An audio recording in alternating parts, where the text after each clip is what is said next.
Oh, the weather outside is frightful. But inside is so delightful. It's Christmas in July. Let's review. Let's review. Let's review. Want more? Look for Season 4.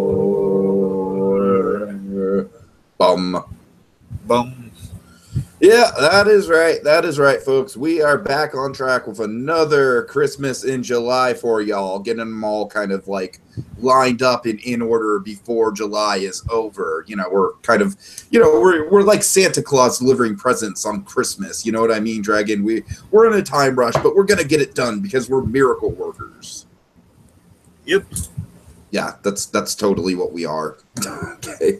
So, Dragon, tonight we are reviewing A Christmas Story, which is Season 3, Episode 10 of The Goldbergs. And this is a show that I've watched 2 episodes of because I accidentally watched and took notes and everything for another episode, the Season 4 Hanukkah special, which was called Hanukkah Solo. It's kind of a play on the Star Wars holiday special, but I digress, Dragon. I'm glad that we're actually doing this instead of Hanukkah Solo.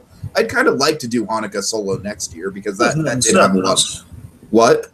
There's nothing stopping. Yeah, I mean, that one did have a lot of good stuff in it, especially like a lot of good pop culture relics. But yeah, here we have A Christmas Story, and this is a lot of fun, Dragon. I feel like, of course, this showcases the holiday a lot more, as well as I feel like... I don't want to say showcases the characters better, but I feel like this one was even more fun than the Season 4 episode was, and definitely more in the holiday tradition.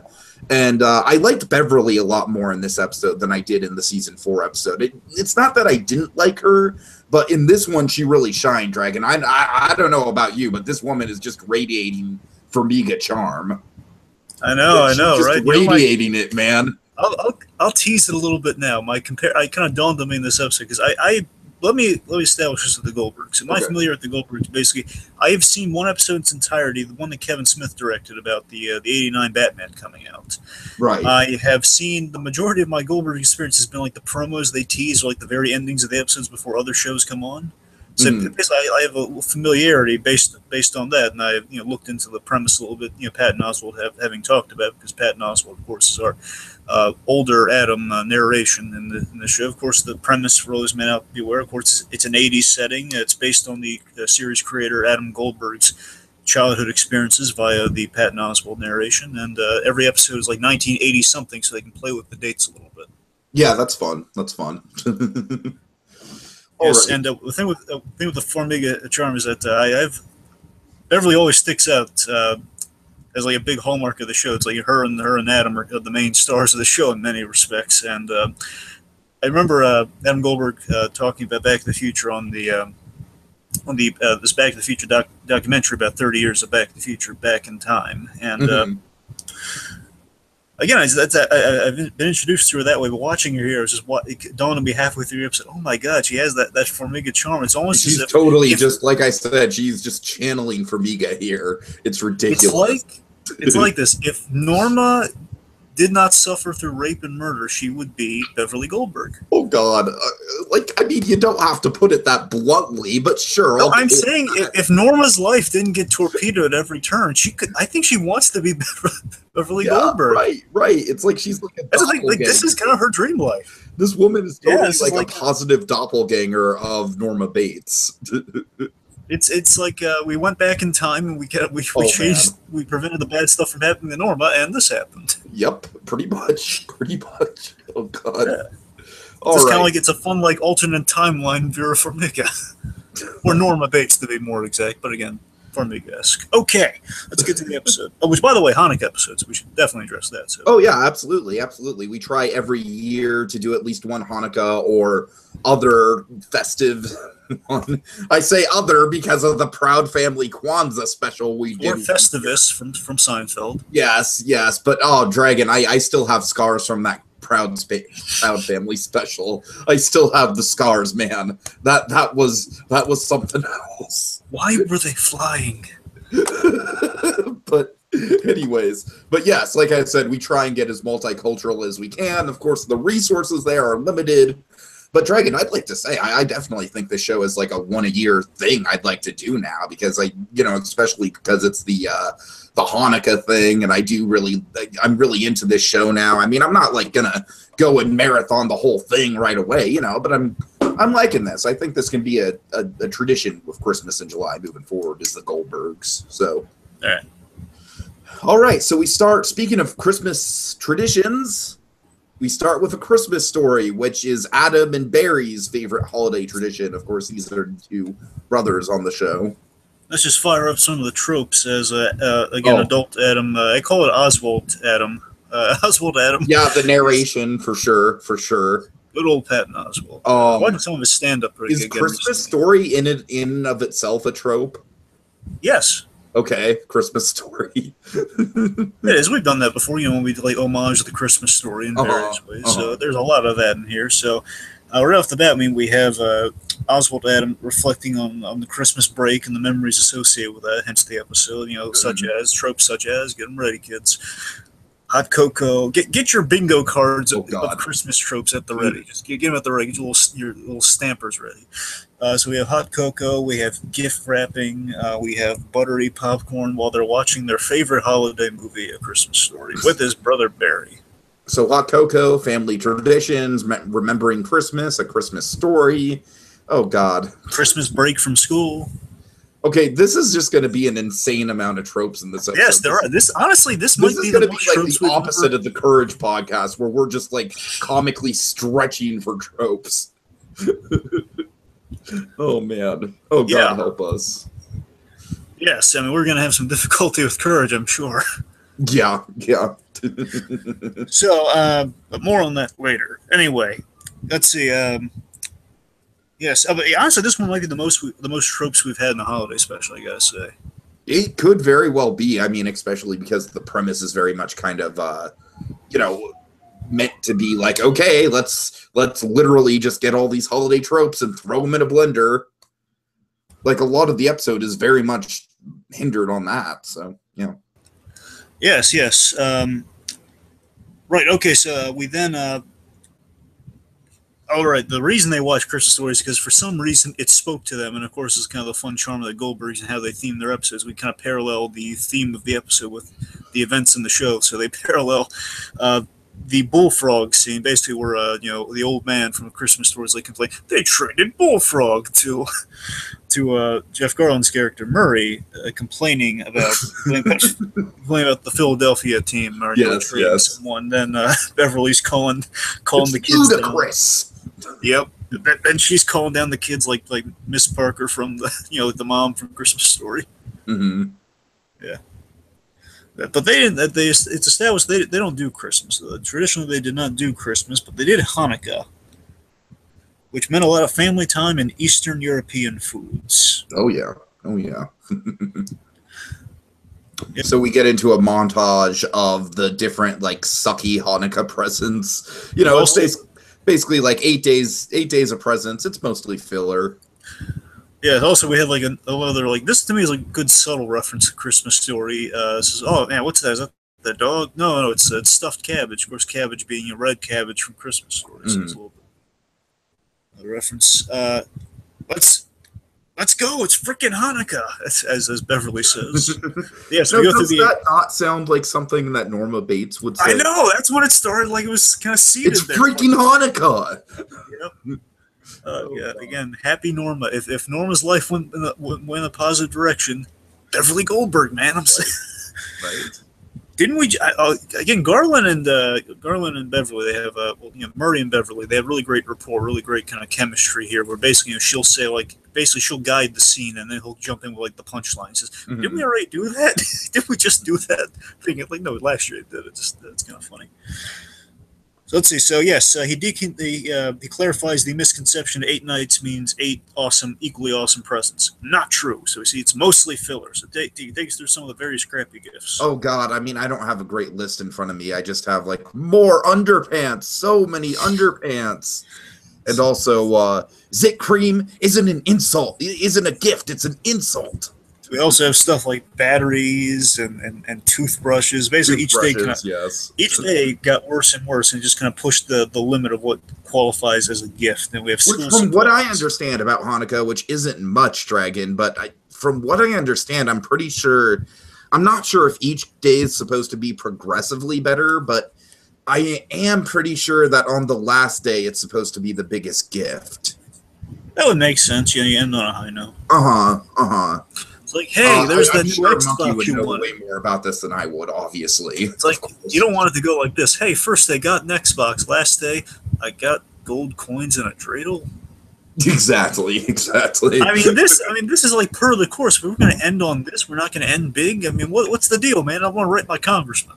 Of course, we had a fun little reference to another special we've done with the school supplies. Erica Goldberg, she's holding up this little Garfield pencil topper she got. Yes, I caught that. Again, folks, the meaning of Christmas, as we've learned this year on Christmas in July, is Garfield. It's Garfield. I mean, it is straight up. It's like how the answer to what the meaning of life is 42. The answer to the meaning of Christmas, as Charlie Brown posed to Linus that one time, was in reality Garfield. Garfield is the spirit of Christmas, Charlie Brown. It's just Garfield. Yeah, Lucy just there's that alternate take of it's Christmas, Charlie Brown, where the whole spiel. Lucy says, "No, you're wrong. It's Garfield." Folks, if you don't know why we're so gaga over Garfield, go watch Garfield Holiday Heatwave. It's on YouTube. Yeah, highly recommended. Okay. Right, and then basically Barry is stuck with a lot of the crappy gifts like raisins, and again, constantly he keeps getting underpants. Yes. This isn't a gift for you, Barry. It's a gift for me. And also, Erica continually, because she's the oldest child, she instantly bails out the instant she can, says, I gotta go, I got a thing. And by the 8th day, it's gotten old, then we're getting like that, how these gifts are like, oh, let me guess, Erica, you don't even have to tell us. You have a thing, don't you? And again, Beverly, get that for me. Get your arm going. I'm going to try to wean myself off the same. Now let's keep going. Okay, so it's going to be impossible later on, though, and you know it. That's what I'm saying. Anyways. So, okay, let's see. So she tried her best to make the holiday. Like they tried their best to make the holiday. Adam has tried his best to make the holiday fun, despite the disappointing, reoccurring nature of their version of Hanukkah. So Adam, he's what he does to spice things up is he dares Barry. He dares Barry, and the idea is Barry. I don't know if this is a consistent thing in the show. It makes sense because Barry, as we established in this episode, in the majority of the series, from what I understand, not the brightest bulb in the box. And Barry, from that Hanukkah solo episode I watched, she is very boisterous and just like constantly wants to be the center of attention. So even if this whole dare thing isn't a reoccurring thing with the show, it still makes sense with his character from what I've seen. Oh yeah. So let's see. So Adam has dared Barry to eat all the sour cream and condiments in the house. Oh, God. Epic meal time. So, of course, Beverly reminds them of the house rules. What's the one rule? No daring Barry to do stupid stuff. Why? Because I have no regard for my emotional well-being. Or, I'm sorry, for my physical well-being. Sure. What is it? It's physical and personal. I think it's personal. But, yeah, I'm sorry, because I was like, wait, emotional? No, that doesn't make... I know it's not emotional. It's yeah, physical. My bad. Anyway, probably personal. Okay. So, let's see. So then, Chris... oh, yes, we go to the Crimps. The Crimps. Oh, man. This is just like the whitest of white people. You know what's funny? I did look into. I was looking up the fundamentals so I can maybe fill in some blanks if we needed to, and I noticed something. So the Crimps are recurring characters. The idea is Adam's friends with the youngest one of the family. At least I think it's the youngest one of the family. He's a member of one of the kids. He's a friend of one of the kids. Okay. The perfect family from across the street. And essentially, apparently they in this episode they have this really funny gag where they reference the husband. He says, "Oh, hey Murray, why don't you join Charles out back? He's chopping down the Yule log." And he says, "No, I have faith in him. He can do it," which is funny. I just love this kind of instant bailout by saying, "No, I have faith in him."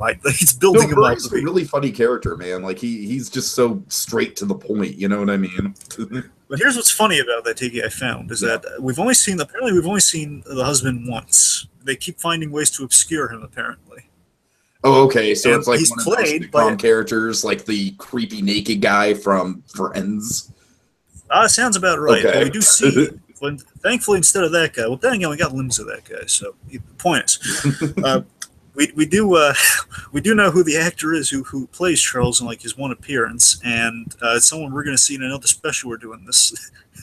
Oh, is it? This Is it? year. Okay. It's Tom Cavanaugh.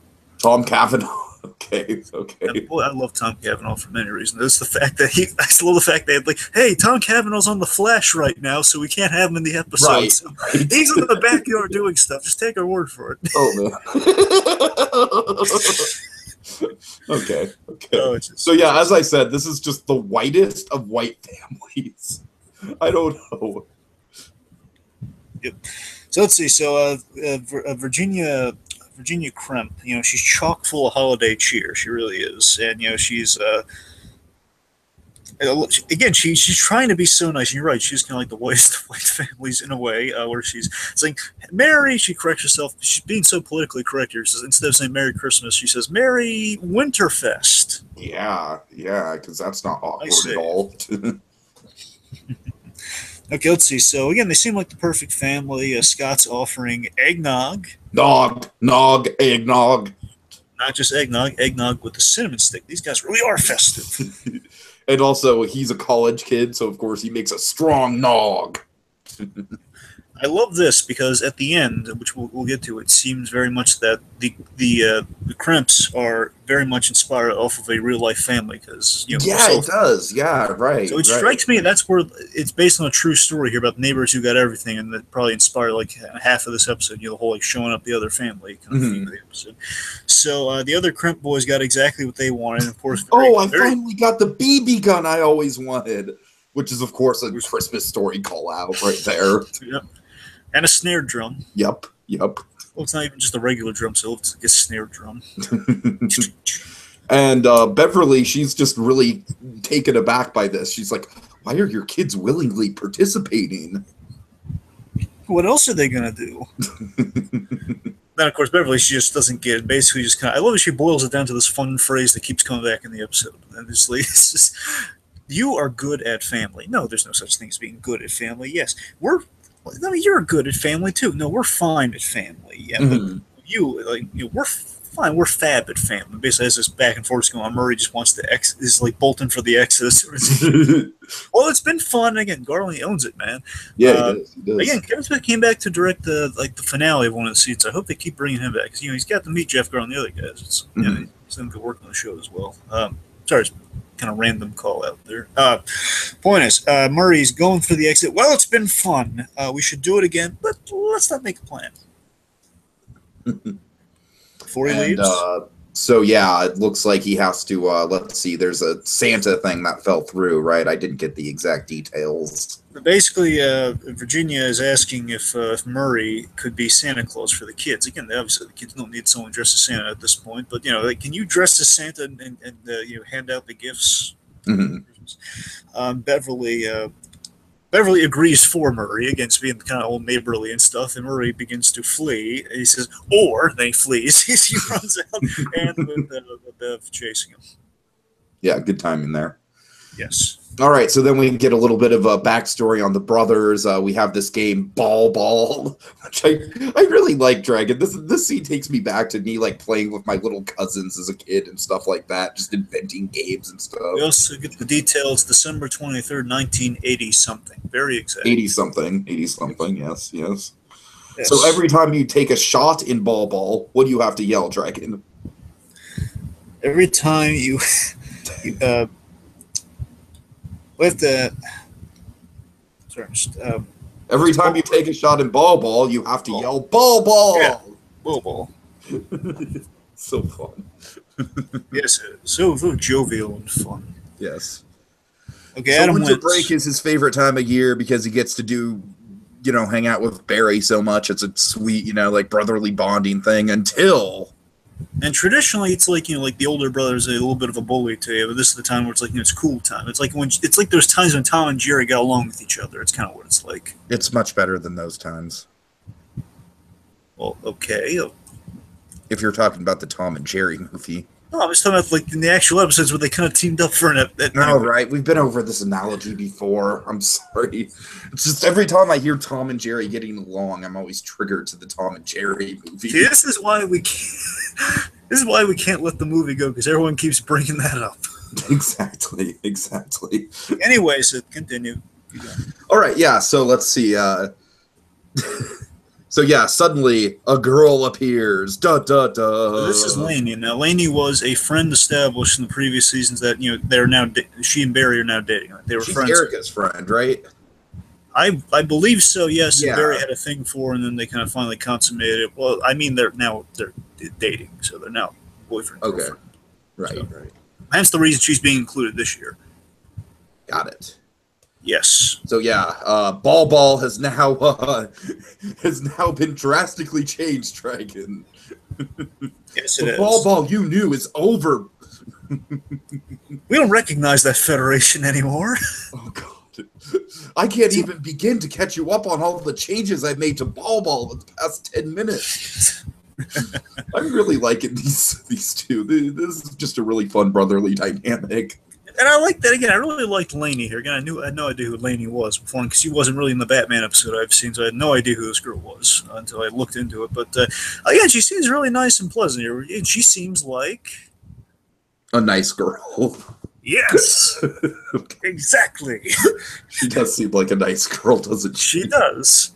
And based on that, like she's saying, "Oh, like why can't he play with us?" You know, just basically welcoming Adam by all means. And Adam he's had it. And he leaves. I like the comedy and just Barry being so boisterous pretty much because of the girl. Like, you know what I mean? He's just trying to make himself look cooler. Yeah. Like, oh, we're playing for champion of the universe. Okay, let's see. Now I believe this is where the episode really takes off. Yes, it is. Okay, yes, it is. Again. Enter full-on Formiga mode, folks. Oh, yeah, we have kind of the Formiga Academy, which is basically a whole little box of Vera Farmigas dressed in different outfits. Some of them with fake mustaches, some of them, wearing fancy hats. All right. Anyway. Also, they're all wearing Santa hats because it's a Christmas episode. But also, some of them, Star David, some of them Kwanzaa get up. So it's very multinational in that respect. Okay. Okay, so, Bev has a holiday plan to excite the family. If it costs me money, it ain't happening. It won't cost you. It won't cost you money. Well, then it's happening in the long run. Short term, it'll cost you a lot of money. Really funny. Basically, she's going over saying, "We've been doing this holiday thing all wrong. Now we're doing Super Hanukkah." Super Hanukkah. I'm down for it. I love the idea of Super Hanukkah. Yes, I do. Yes. Super Hanukkah sounds like we gotta run that by Monkey. Yes, we should. Monkey, we got this new holiday got Trace of Festivus. No, it's not Festivus. It's something even better than Festivus. You don't need aluminum pole for this. You need Super Hanukkah. Wait. Let's not turn Super Hanukkah into a product. Okay, well, it's like the new tradition sweeping the nation back in the 80s. Super Hanukkah. All right. Okay. So, Super Hanukkah is introduced. And basically, essentially, the gag here with all the things you're about to break down is that she's she's trying to kind of rip off. It's a fun rip off of Christmas, but, it's Hanukkah. We're going to like buttery booze milk, and we're going to have all the presents, the house, the Hanukkah bush, and we're going to save up all the presents and open them on one night or even one morning. I just love that it has the unfortunate name Hanukkah bush. I really do. We can call it Super Hanukkah morning. It's not Christmas morning. It's Super Hanukkah morning. You better hope you're on there's a not, you're on the nice list instead of the naughty list because of Santa. No, because of Hanukkah Harry. Or the holiday armadillo. One of the two. So I love how Adam calls her on this instantly because again, you would know this where he's saying, "You mean like the John Lovitz character from SNL? Well, he was based on a real person. Don't bother looking it up though." Right. To me, that's a Farmiga bit right there. Mm-hmm. Don't bother looking it up though. You gotta trust me on this, Norman. That's reason. Yes. This is not going to be work. This is going to be fun. Now get to work. And Eric is definitely down for one night of this. Mm-hmm. Okay. I like how Beverly has this wordplay throughout the episode like that, where she instantly contradicts herself. Yeah. Beverly's a lot of fun. Beverly's the thing that entices me to watch the show, I gotta tell you. Yeah, for sure. Okay, so now we have the. So what's the Christmas anthem? Well, the Super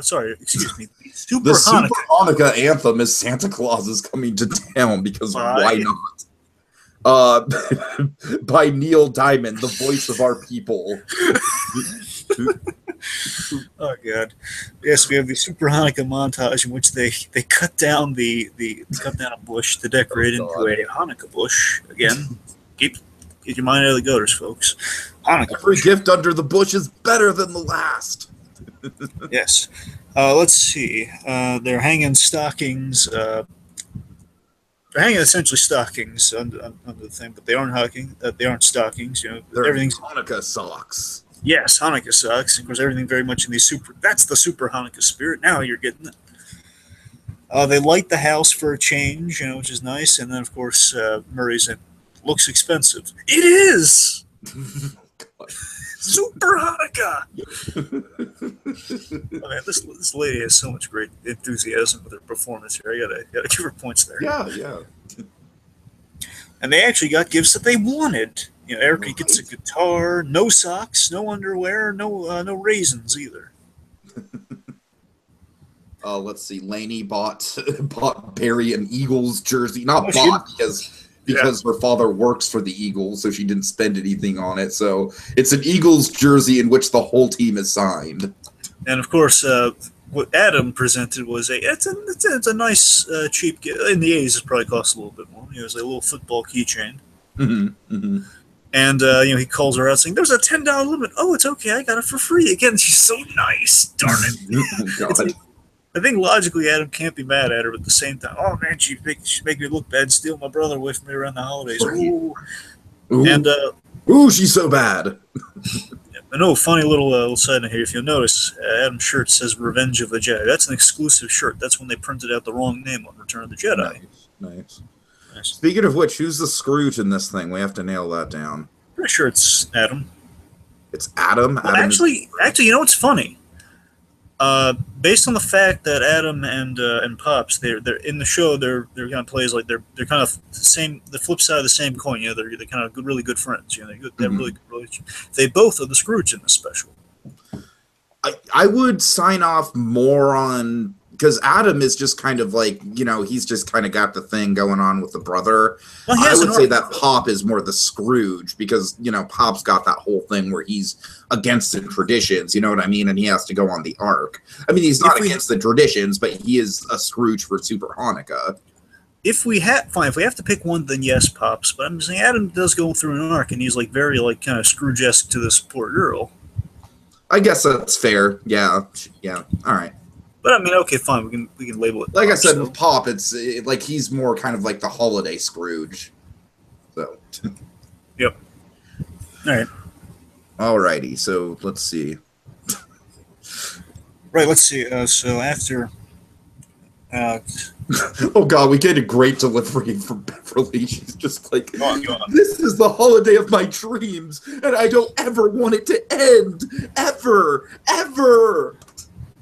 Again, tell me that's not something Vera Farmiga's Norma Bates would just crush at delivering. "Oh, this holiday is a holiday of my dreams, Norman. I don't ever want it to end." Again, this is the happy version of it's the happy Super Hanukkah version of what the Bates Motel Christmas special. And also, I think by canon, we're making the Bates family Jewish at this point. I'm just saying this is like in that alternate timeline. Again, the alternate timeline, which all the bad stuff did not happen to Norma. She became Jewish, and she a different life. It's like the ripple effect. Other details change. It's like it's a fracture of the timeline. Okay. So anyway, so enter Pops. Yep. So Pop is very. I'm sorry. Is it Pop or Pops? Plural or? I saw it as Pops. Pops. Pops. Like the Johnny Bravo character? Yes. Okay, got it. Well, Johnny. All right. That was a terrible impression. Anyways. That really was. Okay. So yeah, he's questioning all this Christmas-esque stuff, through Super. What is that music? It's Neil Diamond, the voice of our people. Now here's a Christmas product I really do like, or in this case, a Super Hanukkah product I really do like. Peppermint J's. I like how she holds them at the opposite end. Dragon, I want to say I did, like, when I was watching Survivor, I did have that sort of, like, the promos that you were mentioning, like, that was, like, the big gag that they were pumping with this special, was like, oh, see, it's not candy canes, it's Peppermint J's. So that specific gag stuck out in my mind from the promos. That to me is fine. That's something I believe we could get behind endorsing, to be honest. Oh, I think so. So get your Peppermint J's, folks. They're not candy canes. They're better than candy canes, even though they're made from exactly the same ingredients. They're shaped like letters. If you have neighbors who don't celebrate Christmas and they celebrate Hanukkah, not just any Hanukkah, but Super Hanukkah, you gotta get them Peppermint J's. If you're in the Abrams family, good news. You can send JJ 2 Peppermint J's and make his Christmas merry. And then JJ holds up the 2 Peppermint J's. I'm jolly!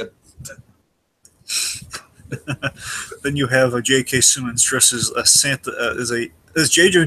Jameson as Santa Claus, and say, just holding up 2 J's and then like a big old smile, like an uncharacteristic smile for an endorsement. Like again the 2 J's followed by Jameson. And then we also have JJ the jet plane. Remember Dragon? I remember. Now we've officially made this too silly. Yes. Now I'm just trying to run my mind through JJ's. Okay. Anyways.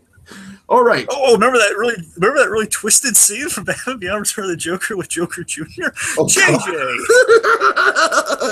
Okay. Nothing says Happy Holidays or Super Hanukkah like tortured children turned into the Joker with upside down candy canes. Nothing says it better than that. Okay, back on point. All right, so Garland comes back in. Oh, I did the thing for the blonde neighbor people. He's in the preface of being like, "What's next?" And then Santa enters and loses his pants. Yeah, what's next? Is Santa gonna come through the door right now?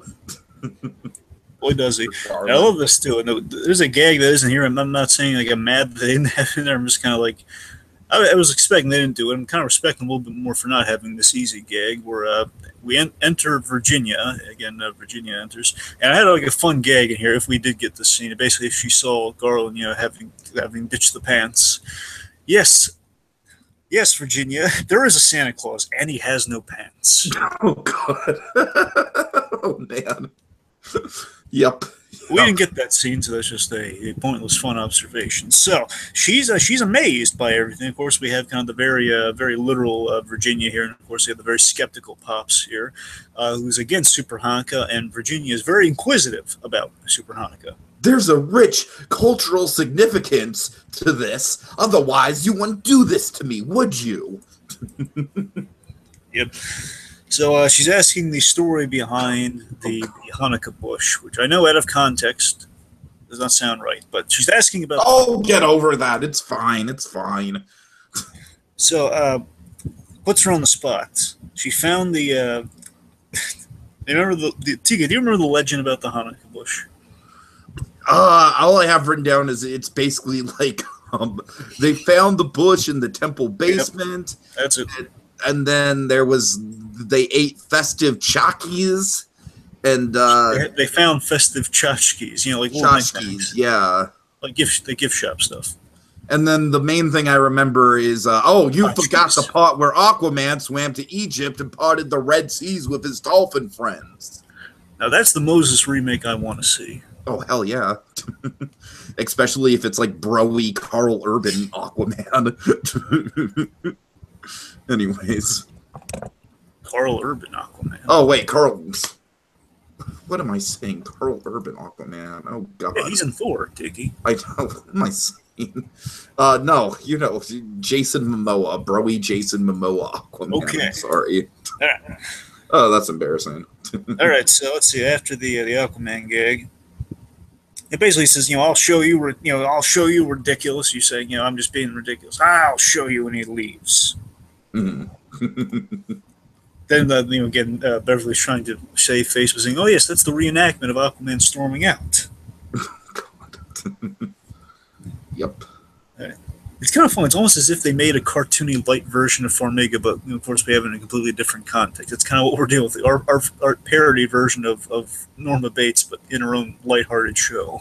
Oh God. Let's see. So Adam feels edged out of his traditions with his brother. He's been kicked off the couch, man. Yeah. It's not as bad as being kicked off the bed, because at least like a whole misadventure, we get left at a gas station, then you end up in the house next door, and then you think you're falling, but really you're falling with style, and then anyway, happy ending. Oh, moving on. So, are you proud of yourself? A little, yeah. All right, good. I'm glad. Moderately proud. Is it? There's no. I'm good. Okay. Anyway, so we have some very. Well, take us through it then. Go on. Okay, let's see. So yeah, so basically it's so yeah, Adam just gets kind of pissed. He's just like, I don't know. I don't have a written down line for line, but basically he's being very childish. They're both being very jealous. He's showing off. Fudge you! And you've seen the movie, so you know what that means. Which I thought I appreciated that gag. And then, so Adam storms off, and yeah, this is a great bit with Lady. So this is our nice girl moment of the episode, right? Oh here. Yeah. Oh, look at you, all festive and innocent. Hey, basically, I'm on to you, Lady. After he cools down for a moment, he says, it's the only time Barry's nice to me, and it's the only time Barry's nice to me at all. Mm-hmm. And basically, you ruined it all, and then she feels bad. She wants to give the brothers time alone again. Yeah, she never gets in between brothers, except for that one time at summer camp that they were twins. Let's not talk about that. Right. So Adam tries to continue. Basically, it's a really nice gesture on her part. And then Adam's going down now, just the two brothers, and he's trying to continue the traditions. Saying, "Oh yeah, she had the bail, but you and I, we can pick up where she left off." Now Barry's all disinterested because now the girl's not there. Oh, whatever. I've seen this movie. I miss Lainey. But then in that moment, as Barry is like a fun payoff here. So as Barry's about to leave, Adam gets an idea. An awful idea. The Adam got a wonderful, awful idea. Oh, man. It's a wonderful, awful, nasty idea. It is a wonderful, awful idea. It actually fits this time. It is to get Barry to stay. And I love this as the scene's happening on screen. Look at the juxtaposition here, like Flick from A Christmas Story. By daring Barry to do something. Mm-hmm. I double dog dare you. I was born without the fear gene. Name it. We're going to see what shenanigans they get into momentarily. So we have Murray Santa. Yes. So now first of all, this is the first form. He's actually wearing pants, because traditionally this character does not like to wear pants. Mm-hmm. It's a thing with him. He just very a little too comfy around the house. Anyway, so he's actually wearing, because it's all thermal, and he realizes, he got a free lottery ticket when he was out in the Santa suit. People love Santa. Such a jovial reaction. Who knew? And of course, the guy in the Santa suit. Yeah. Oh yeah. Of course. We'll be getting a lot of with our next special. Oh yeah! Oh boy! Oh boy! So we enter. Oh god! So enter what we think initially is Hanukkah Harry, but it's not. It's something even far. It's far worse than Hanukkah Harry. I am the holiday armadillo. Oh, that guy has to stand in line too. David Schwimmer's he's on a coffee break right now. He's getting tea. He's at Howard Hamlin's seasonal. He's at Howard Hamlin's seasonal little tea and cocoa stand. Yes, he is. Yes, he is. So he's at the side. So they have Howard Hamlin in a Hamlindigo blue Santa suit. Tea and yes. And it has like a little bell saying, tea for charity, tea for charity. Oh, and they come by, make some tea, get some. I really want Patrick Fabian to know the lengths of this in-joke that I really want him to know. That's all I'm saying. This in-joke is. gone completely off the rails. Do you want me to make the Howard Hamlin thing make all the sense in the world right now? Why? Well, let me actually tell you why it's a little bit relevant, vaguely relevant. Remember when I referenced Tom Cavanaugh early on? Yes. There's a cheesy Hallmarkian TV movie with Tom Cavanaugh and Patrick Fabian as the bad guy. I've told you about before. All right. Again, so Fabian rant warranted. Good job, sir. Okay, so let's see. Right, so sorry, I was got distracted by the Hamlin to go path there, but no. I'm Haunaclaus. I'm mashing two words together to make one offensive word, just like you do. Who wants to look into my sack of shame? George Siegel's amazing. Yeah, he's great. He's great. Always good. Yes, the sack of shame, which of course leads to a family history lesson with all the depressing things. Oh man. All very depressing. A button from a sweatshop. Yeah, so we have like Samuel Solomon, like the very distant, like great grandfather or something, distant relative. You dismantled our dreams. Take us through some of this thing. It's just these. I don't have much of it. Let's see. There's a whole gag about like, oh, we didn't even have a table. You had a table, Al. It wobbled. Oh god, that's fun. Also, there's like an empty jar. Erica's just beside herself. She's like, oh god, do we have to go through this? We're gonna go through every last depressing gift because it's fun. Oh yeah. Then we have there's also another fun one there. There's an empty jar, and he says it's a jar full of traditions. Oh look, it's empty. Psych gag. Yeah. There's like 20 more, and I love Erica feels like, oh man, there's like 20 more sad things in here. Right. Okay, so we get the triple dog dare on the tongue the tetherball pole. Yeah, the tetherball pole. Yes. So obviously Barry goes for it. The triple dog dare is like the coup d'etat of all dares. Oh yeah. So of course Barry tongue to the pole very stupidly. Again, it makes it more embarrassing is that he's seen the special many times. Yes. He's seen the movie so many times, and he knows the setup. He should know the setup. But you know what? Having seen that special many times, he also knows the significance of a triple dog dare. I mean, you don't turn down a triple dog dare. Yeah. Let's see. So he sticks his tongue to the pole, very much like Flick.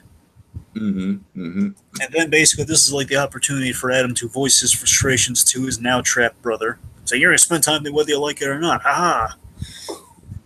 And then Barry's pretty convincing. He's like, "Is that what this is all about?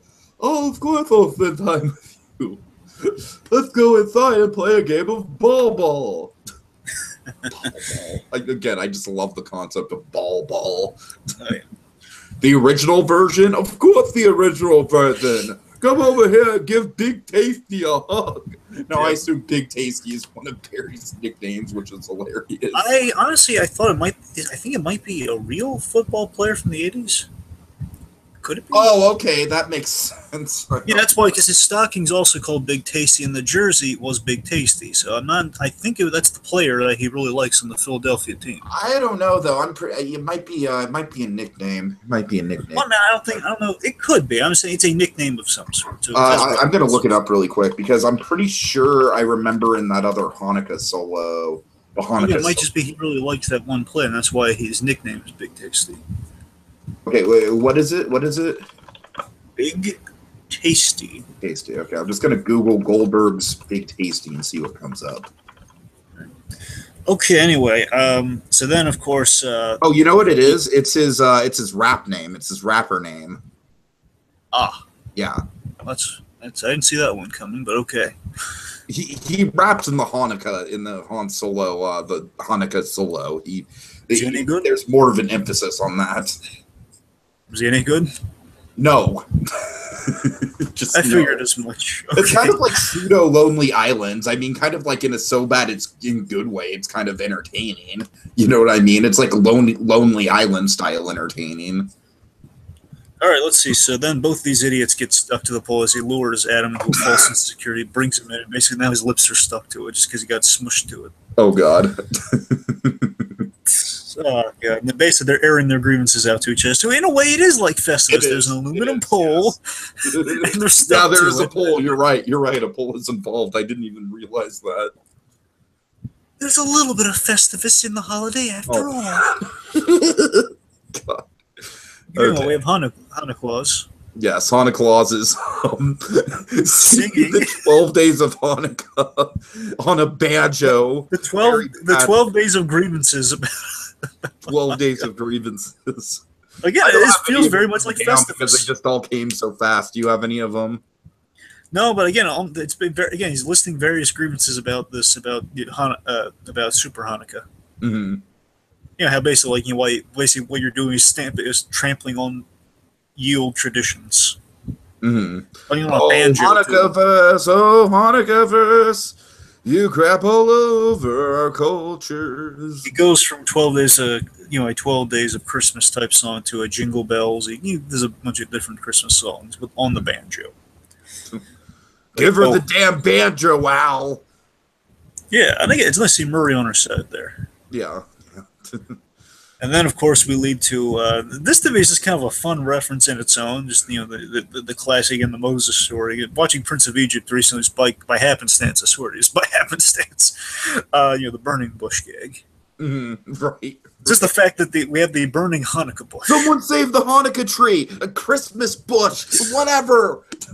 Yeah, with the candles like on the side, and there's it's. Are you happy now? You ruined Super Hanukkah. Which, by the way, I could be crazy. I think it might be a reference to Christmas Vacation when the tree goes up in flames. It could be. For me, it kind of. This might not be it, but there's a famous moment in a Simpsons Thanksgiving special where Marge lays into Bart. She's like, "Are you happy, Bart? You've ruined Thanksgiving." I don't know. That's what I got out of it. I mean, sure. I mean, the aftermath. I'm talking about literally just the tree going up in flames. Oh yeah, right. I'm saying the line. It kind of reminded me. Well, yeah, sure. Simpsons. Anyways. So then basically, as this is being hashed out, the Crump family observes, and they think it's like, oh, what is this? What's the significance of this?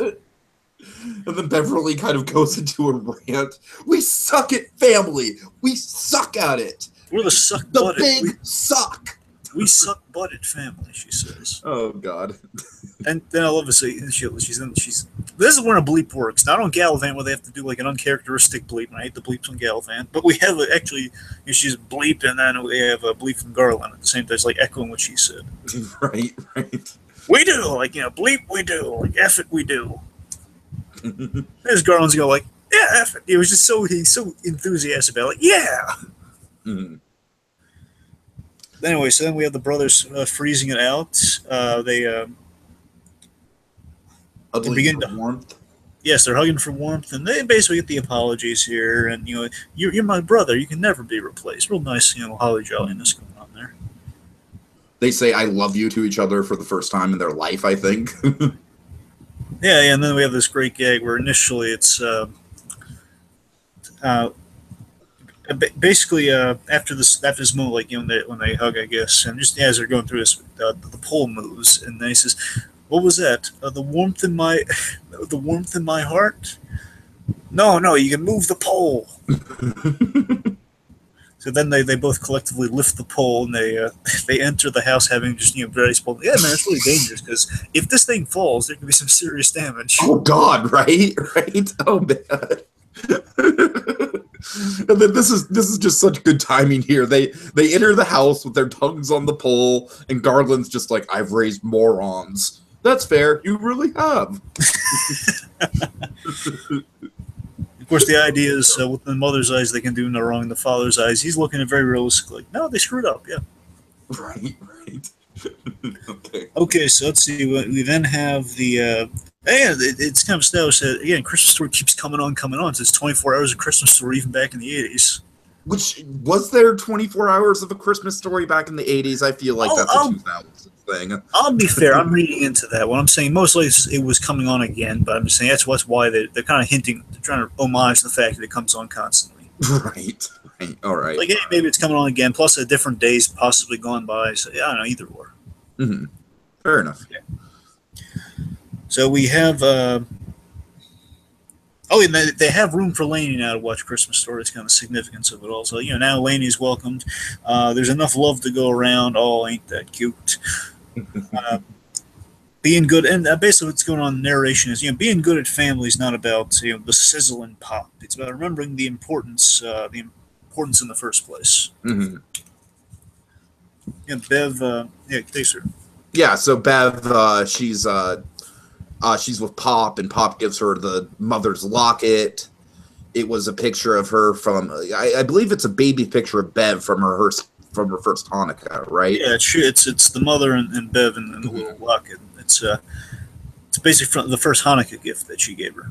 Yeah, and then they just both agree. They both got carried away. They're family. Oh, isn't that nice? And that is him saying, "You are good at family." Mm-hmm. It's important to know where you came from. It's no thanks, Dad. Oh, ain't that cute. Then we have this fun bit with Virginia. I love the fact here, and this was not in the episode until the very end. I'm just going to hope this is a regular thing, that Bev's nickname for Virginia is Ginsey. Right. Just so cute. So Ginsey confesses that she does not have the perfect family. Everything is poop. Her words to the letter. Everything is just falling apart.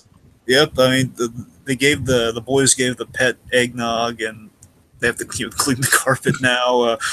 Steve shot Drew with a BB gun. Yep. One brother shot another brother with a BB gun. And Charles, again, Tom Cavanaugh, but we're not seeing him, has burnt the ham, and now they have no Christmas dinner.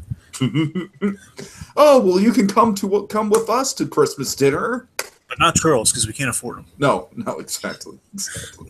And then this, to me, was I think it was like the fun reference of it all here, where they go to a Chinese restaurant, of course, some loving homage to Christmas Story. Yeah, we have Garland, or I think it's Pop who's startled by the roast duck, right? I think so, yeah. And then basically the moral is, it's not about what or how you celebrate; it's who you celebrate with. And we ours is crazy, but awesome. Our holiday is crazy, but it's awesome. Mm. Then we have the duck gag, and let's see. At the end, we have the Crimp's Perfect Christmas, which is home video footage. So yeah, and again, very likely the origin point from the for the episode. That it was like real life, recorded footage of most likely the Crump family receiving the BB gun. God. Right. And then we get an adorable bit with Barry and Beverly right at the end. I love this bit, Drake. Take us through it. It's kind of like if, again, in this alternate timeline, it's like... Oh, God. It's Tiki, I'll tell you this. Just, again, I'm going to make the Tom Cavanaugh thing go the extra mile here, quite literally, is that it's reverse Flash. It's like, it's the Tom Cavanaugh thing. It's like the Flash, where it's like Flashpoint. You go back in time, you change a detail, you stop all the bad stuff from happening in normal debate, so we have this new timeline created. And Dylan is now a dimwit. Dylan is now dumb as a rock as Barry. Yes. Now we get this loving moment between two of them. This is like the whole, you bought me a ticket moment for Bates Motel, but in a whole different seasonal context. Oh, that's so perfect. That's so. Take us through it. Okay, so Barry gets a card for Beverly for Christmas, but she just wants a Snuggie, which is a hug, and she triple dog dares him. Triple dog dare. Barry has this. Take these Snuggies. Take them. Barry wins at everything. Barry wins at everything. Such a fun way to. Barry is such a look at him go type character. He really look at him go. Yep. Oh. All right, so that's the Christmas Story. So let's see. Final thoughts, I guess. I enjoyed it quite a great deal. Yeah, I'm really glad you brought this one to our attention, Dragon, and I definitely want to do the Goldbergs as a kind of tradition for Christmas in July from now on, considering it's an easy holiday one. I'm enjoying these characters. We can kind of make ties to the Formiga-isms as we go along. So, yeah. I don't know. Like I said, I just, especially the characters of Beverly and Barry, for me, really stick out as just a lot of fun. All of them are good. It's just Beverly and Barry are kind of like the big comedic high points for me. Yeah, just a really fun episode all around. I like how it's kind of, it's got a good message about, about. I really do genuinely like that message of the perfect family, and no family's perfect and everything. That's really good. Just overall solid special. All right, so Dragon. Yes. It's time to unwrap what we're doing next. Which would be... Okay, so you know how Watchmen was like the unfilmable movie? Yes. I feel like 13 Reasons Why is like the show that's like impossible to do a Christmas special for. But we're going to try, folks. We're going to try. It's our first pitch of the season. It is 13 Reasons Why, the holiday special. God help us. We are going to hell for doing this. It's going to be a Merry Christmas after all. Oh, man. I am legitimately nervous about this. There was a really dark joke I could make right now, but I'm not going to. Oh, man. There's a gift suggestion that would be a horrible idea. Oh, Jesus. I don't even want to know. I don't even want to know. I'm not going to get into it. I'm not going to say it. All right. Okay, so yeah, this much like Beverly, of course, takes all these Christmas tropes and puts them into a whole grab bag and makes a new holiday out of it. And that's exactly what we've done, Dragon. We've made a new holiday out of looking at the Christmas tropes. And yeah. Well, T, don't you want to go through a few of them, like kind of list them off? Right. Okay. I got one part of the order right, Dragon. I got one part of it right. I'm getting there. Look at him go. Look at him go. Oh, God. Tiki's good at everything. So many tropes. So we have Christmas Vacation. We have Hot Chocolate. We have A Christmas Story. We have Holiday Traditions. A Christmas / holiday tree on fire. Yeah, we have the guy in the Santa suit. We got Peppermint Jays. Peppermint Jays, of course. Can't forget your Peppermint Jays. Of course, the reinvention of Hanukkah. The really original holiday. Yeah, making a new holiday, right, for sure. The perception of kind of like, like the rival families over the holidays, like, oh, we better, we're not as good as that family. I feel like that's been done. It has. Probably terribly in Deck the Halls, but it has been done. Exactly. We have, let's see, there's the... Just all the stuff from A Christmas Story, like the BB gun and the pole and everything. Oh, yeah. Let's see, we also have these kind of like brothers kind of, at odds around the holidays, or like feeling like you're basically trying to bond with someone around the holidays and it's not going well. What about overcompensating for holiday cheer? Yeah. Okay. Again, our Scrooge in Pops. Eggnog. Certainly eggnog. Christmas lights and decorations. Yep. Stockings. Sure. The gift that outshines the other gift. What about the unconventional holiday character with Santa Claus? Yeah, Santa Claus. Oh man. Let's see, the Christmas card at the end. Yes. The home video Christmas footage. Let's see. Christmas in the 80s. Christmas, sure. Kind of a rare one. I might as well pull that while we can. Gift exchanges. Yes. We also kind of got Christmas in the 80s with Guardians of the Galaxy, too, at least in the That's what I'm saying. Let's see. Guy in a Santa suit. I already mentioned that. Oh, I'm sorry. Sorry. Okay. Let's see. Anything we are forgetting. Oh, visiting the neighbors around the holidays. There you go. Okay. I think that's about it. I'm sure if we tried, we could do more, but we'll leave the grasping at straws for future specials, Dragon. So yes, like I was saying, much like Beverly, we like to go and we figure like we're our own sort of super Hanukkah ourselves. We're our super Christmas tropes. I don't know, Dragon. Just lead me in. Just lead me in. Tiki, in the spirit of Super Hanukkah and all that is holy and celebratory of the Hanukkah bush, of the peppermint jays, of all of Hanukkah Claus, please, Tiki, I beg you, search deep within your sack of sadness and pull out the answer to my quandary. Oh please, oh please, oh please, I've been a good boy this year. I'm desperate to know. We all need to know. How are we going to discover Chirps Tiki? How are we going to scientifically go through this process? How are we going to boil down this process and find out what all these tropes mean to you? What does it mean? It means putting the mistletoe underneath the microscope next time on Christmas in July. And a Farmiga New Year. Are you happy now? You've ruined Super Hanukkah.